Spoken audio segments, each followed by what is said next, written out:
Hey, Nick, a couple injury things. How did Jason Kelsey come out? What do you know about his status? Are you confident Jordan Howard will be available? You didn't put him on IR.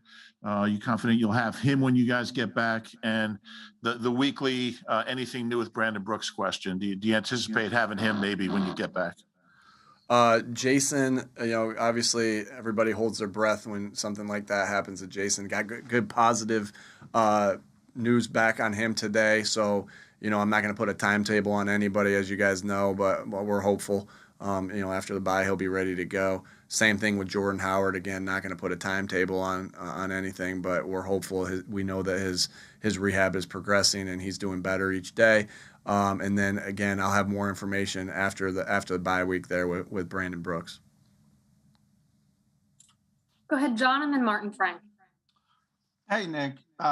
Couple other guys got nicked up, I guess, as well. Steve Nelson, Patrick Johnson. Any updates on those guys? And also Stout, if you have anything you can add or where Stout is right now.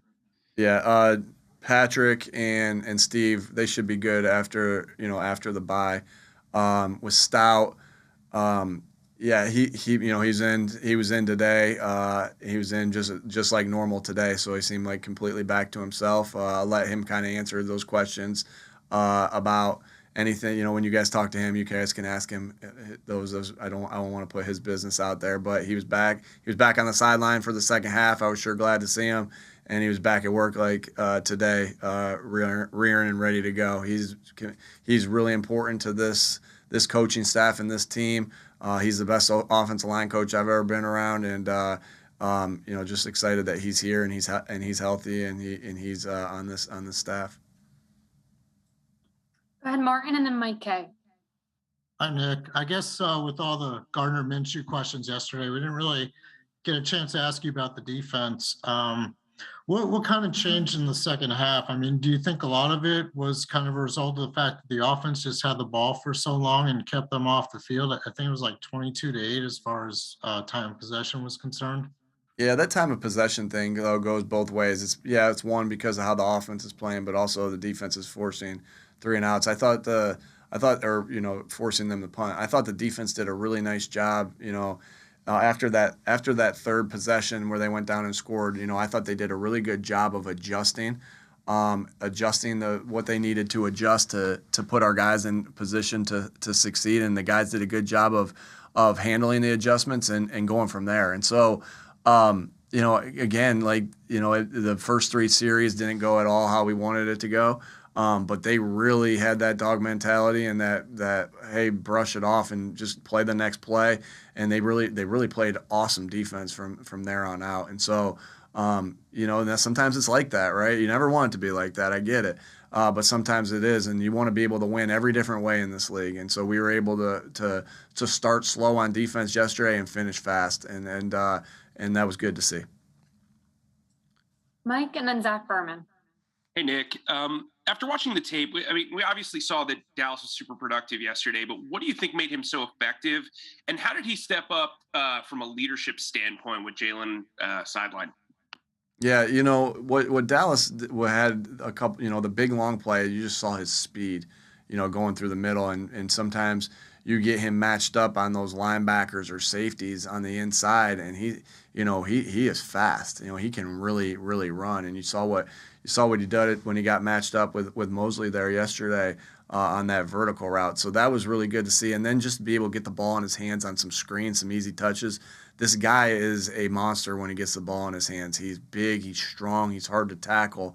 And so if we can get the ball, and I think our guys, our offensive linemen are good in the screen game. So if we can get those guys out in front of them and then make these defensive backs tackle them in space, that's what we wanted to do. And so, anytime you have a guy down, it's like who's going to step up. Obviously, Gardner did a great job of stepping up and stepping in when Jalen was down. But, especially at that quarterback spot, you want everybody to step up around it too, right? You want the offensive line to play good. You want the defense to play good. You want special, and that's where I saw his leadership abilities. Like he stepped up and made plays for a guy that was starting his first game for the year. Go ahead, Zach, and then Jeff McLean. Hey, Nick, Devontae Smith took his lowest percentage of snaps this season, and he took the third most of wide receivers. Why was that? With a couple of the things that we had in that game, we were in 13 personnel, and we were running some good things out of 13 personnel, and we were having some success in the run game and in the play action game. And then with who we wanted in there in 13 personnel, with what we were asking them to do in 13 personnel, that was Rager. That's where Rager got a lot of those snaps. And so that's just the way it went. I'm not going to apologize. We didn't punt until the last series of the game. That's just the way it went that game, and that's the flow sometimes. And so that's kind of why it went that way, though, Zach. So no injury with him? No. Okay. Yeah, he's good. He's feeling good, and be good to even get a bye week there to get him even more rested and see him be even faster coming back after the bye. Go ahead, Jeff, and then Dave Zangaro. I guess Zach took my question, so I'll adjust here. What's the schedule going to be like this week for your coaching staff and for the players, and then next week when you guys reconvene? Yeah, players, we worked today. I brought them in today. Going to let them be off the rest of the week. Again, we're in a late bye here. And so, I think it's really important that they step away, get their bodies, especially get their bodies right. But, but I know I know a lot of their minds are going to be thinking about, coming back and playing. I think we're football, all of us. I'm going to do the same thing for the coaches. We're going to work tomorrow as coaches, and Wednesday will be up in the air of what we're going to do. But I want our coaches to get away so we're fresh and ready to go and rearing to go when we get back in. But at the end of the day, we're gonna be away. But I know, like I said, we're football guys. We're gonna think about football. We're gonna watch football when we're away. I'm gonna go to my son's flag football game on Wednesday and watch some football there. I'm gonna watch the Thursday night game with the Steelers and the Vikings. I'm gonna watch football all week. I'm gonna watch the Army-Navy game on Saturday. That's who I am, and that's what I like to do. And so we'll be away and recharging. But I know our guys. I know we'll be on that group text with the coaches or the players and talking about plays that are happening in the games that we're watching that week. I don't know how many coaching points I'll have from my 6-year-old's flag football game, but if there's something to learn, we'll learn from it. Go ahead, Dave, and then Chris Franklin. I look forward to seeing those wrinkles, Nick. You have a bunch of rookies that are contributing this year. How real is the rookie wall, and how do you try to prevent that and make sure those guys are productive down the stretch? Yeah, that's a good question. I think the rookie wall is usually happening. It's happened a little bit earlier if it would have happened, and so I don't put much into it. I know that I think if you talk things like that, I think if you talk about more, I think you kind of bring it to fruition a little bit more. So we don't really do a lot of talking about it. But I feel like the way we are handling our guys as the year, not just the rookies, but everybody, as we're handling guys throughout the year, right? We've went to walkthroughs on Wednesday, right? We've, that way we can have our Thursday and Friday practice the same way. And so I know that helps us in a long season. And so it's just not about the rookies. It's about helping all of them. But we know we're getting really good contribution from our rookies, so we want to continue that. And so we're always thinking about the players' health first and foremost and how we can keep them fast and physical and aggressive throughout the entire year. And, obviously that's a group effort with myself, the strength and conditioning staff, and our training staff and doctors, and Howie. Go ahead, Chris, and then Rob Motti. Hey, Nick, in 2018, when you were at the Indianapolis Colts, you guys started off really slow, and then you guys went on that run and be able to make the playoffs. You guys are in a similar situation now. Do you take anything away from that scenario to use for this year? And how similar are the teams, not just like personnel, but like on the field and off the field? Yeah, what you take from it is that, you can't win them all. You can't win all your games in 1 week, right? We had that 1-0 mentality in Indy, And I'm going to think the same way here. You know, what are we going to do to beat the Washington football team, right? That's our first and foremost goal. You know, obviously get your bodies right here, but, you know, what are you going to do to win, be 1-0? And that's kind of the mentality that we have. It's about our process, about how we go through the week, how we put ourselves in position to go 1-0 each week, not thinking too far ahead, learning from your past mistakes, learning from your past successes, but not thinking about those, but being completely in the moment. And that's been the similarity, I believe, is you know, just staying in the moment of one game at a time, one game at a time, one game at a time, one play at a time, over and over and over again. And so that's the major similarities. You know, you see, you know, I felt like we were a team that was tough in Indianapolis. And I felt like that was kind of like we became tough in Indianapolis. That's how I felt in that 2018 season. We became tough. I believe this team was tough from the beginning, right? Because of the leaders that we have on this team and the guys that have been here in the past. And I just think that that's showing up over and over and over again, and that we're a tough, hard-nosed football team that's winning games up front on the offense and defensive line. Go ahead, Rob, and then Bo Wolf. Hey, Nick, you're going to come back from the bye no worse than a game out of a wild card spot and possibly even tied for the 6th seed in the NFC. How far ahead of schedule are you guys from when you came in here and essentially took over a team that was rebuilding? I know you like to use the word retooling, but how far ahead of schedule are you?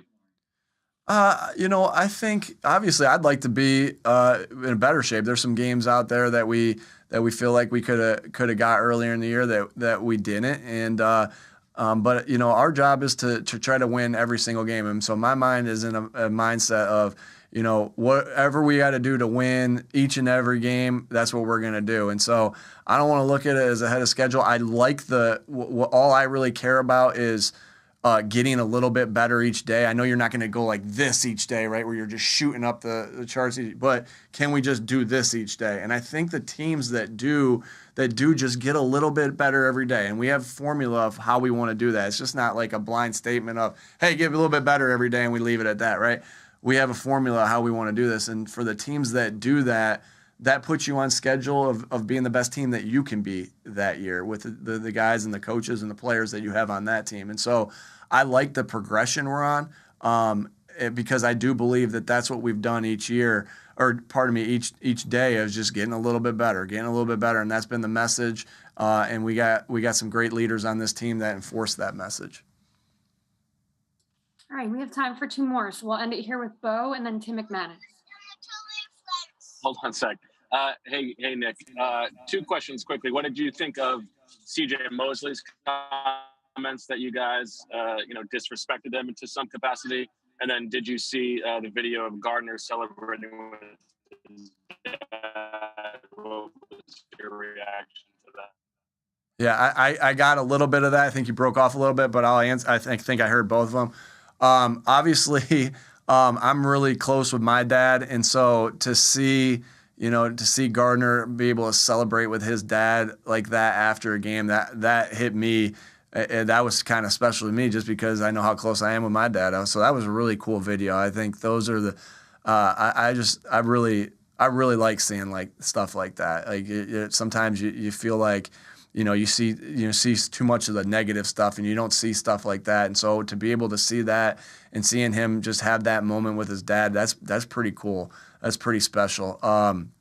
As far as CJ Mosleys' comments, obviously we always just want to be respectful to our opponents. I did like Fletch's response to that they didn't shake hands. Well, at least they hugged before the game. So I thought that was clever by Fletch. But we respect Jets. I do believe that we respect every opponent we play. I have a ton of respect for Coach Saleh and the job that he's doing.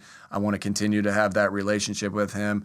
We know similar people because I want to continue to practice against them in training camp. I think that that was good for both sides to be able to do that, and so we just want to keep that relationship going. But I understand the frustrations that happen out there, and so. No other comment than that right there. Go ahead, Tim.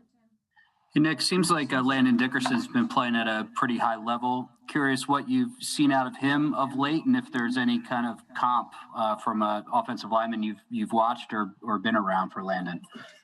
Yeah, Landon's, I think you just see him kind of getting a little bit better each week, and that happens. Like when you're a young player, particularly, you can make some big strides there of, just the, you kind of look at it like he's not really a rookie anymore because we're almost past 10 games that he's played. And so, he's just continuing to get better. And, I think there's some, I know this is high praise, but I do just see some of the physical movements that kind of like Quentin Nelson had. Like there are some things that I have that I see. I'm like, oh, that look like Quentin right there. Obviously, I think Quentin's a great football player, and so that's a high praise because Quentin's done a lot for me in my career and the teams that I've been on. But I do see that every once in a while, like where I'm like, hey, that movement looked like Quentin right there as a comp goes. But I just see Landon playing tough and playing physical, and playing nasty, right, and which is what you want out of your offensive line. And so he's getting more confident, more comfortable, being on that offensive line, and he's got one of the best centers to ever play this game next to him, helping him through it. I mean, what an opportunity for him to play alongside Jason Kelce and kind of help him through that first year and forward. And then also the being able to have combination blocks with Jordan Mailata. Jordan Mailata is huge. And so now you get those two huge bodies on the left side working combinations blocks, whether that's on the front side of a run, which you saw on the touchdown run by Kenny, working a combination block into the linebacker, or whether that's on the back side of a run where they're working that combination block. You just see, so he's got two good guys to work with and alongside of him too. And then obviously Coach Stout's a great coach that's continuing to develop him along. Appreciate it. Thanks for the time, Coach. Thanks, everybody.